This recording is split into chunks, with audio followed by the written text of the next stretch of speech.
Hi, this is Chad with Spearhead. Thanks for joining me again.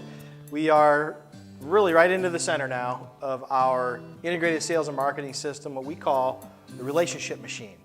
And so the purpose of these videos is just to roll up our sleeves, plain talk, explain in very simple terms what we've learned over the last decade of integrating sales efforts with marketing systems so that we have a coordinated effort going after the sales and marketing goals and results that our clients want. So it's yours to use. Just want to walk you through, at this point, the first two videos of this relationship machine we walked you through were strategy and sales. So at this point, if you followed along, you have a clear positioning, you have a brand personality, and you have a sales and marketing plan. Your sales people, if we go to our last video, they're focused on identifying the companies, if you're in a B2B environment, that you want to do business with. They're zeroing in on the contacts at those companies that we need to develop relationships with. And we walked you through a relationship development process. And thirdly, they're focused on contracts, conversion, right? So what I'm going to do is take you into the center of this gear that works in synergy. So it's sales and marketing all working together. And you're going to notice the center gear is contacts. So if our salespeople have identified companies and contacts, where do we store that information? So I went ahead and grabbed something I used to use, a Rolodex, right? Everyone's seen one of these at some point in their career. I can't tell you the last time I've opened this, right? We just don't use them anymore. The data sits in a database. Now, I don't care if you use Goldmine, Act, Salesforce.com, or a more fancy system like what we use is called Entreport, which is literally automation behind contacts, but there needs to be a contact database. And so if you think about a contact database, think about it as a business card, okay? On a business card, you're going to have what we would call fields. So that's kind of just the first basic functionality of the contact system. We need a place to store and record, sort, organize business card information.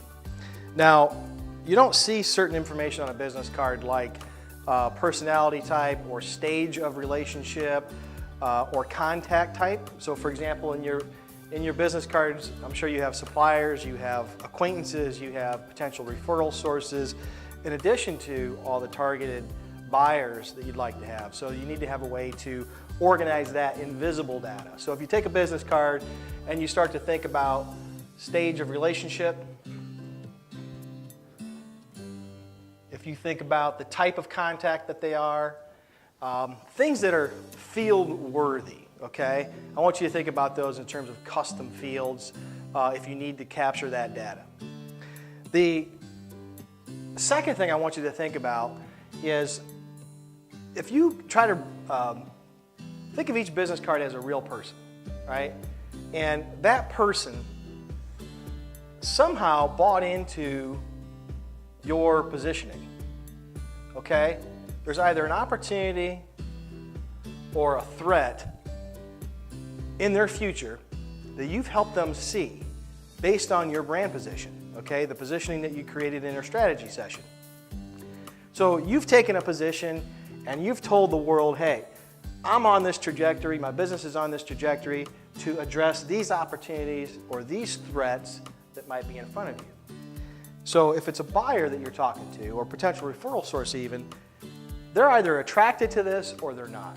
Okay, so we're talking about, at the point in time that you capture that business card or you get that information, let's just call that present day, okay? So they get on board, they get on your trajectory with you.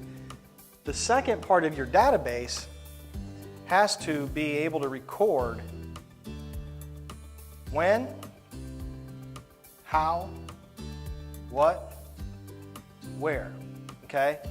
The why is here.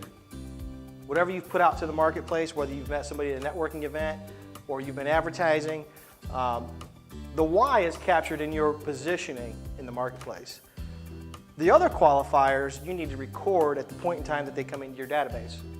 So again, I don't care if you're using Salesforce.com or what system you're using, you need a place to record you know, the who, what, where, when, and how people got in here, okay? So I like to think of things as tags, is what they're called in Entreport. But imagine your business card having a whole bunch of sticky notes, you know, kind of sticking off of it.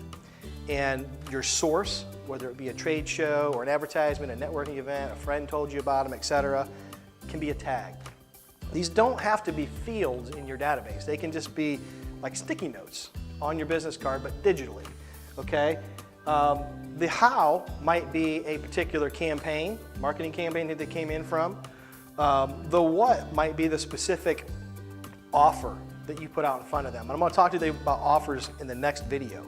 But that's basically an event that you put together, a white paper you posted, you know, some sort of offer, a free sample, a prototype that you put out to them that explains how they came into you. The where can be location based, certainly if it's a trade show, things of that nature. It might be a networking location, that sort of thing. But you want to capture these things so that you understand where you're generating your opportunities. Okay, so let's say, for example, we go back to our gears and we assign our salespeople with the task of doing research and finding the companies and contacts. They might have found them in D&B, they might have found them on an online database, they might have found them in a Google search, okay? Whatever that might be.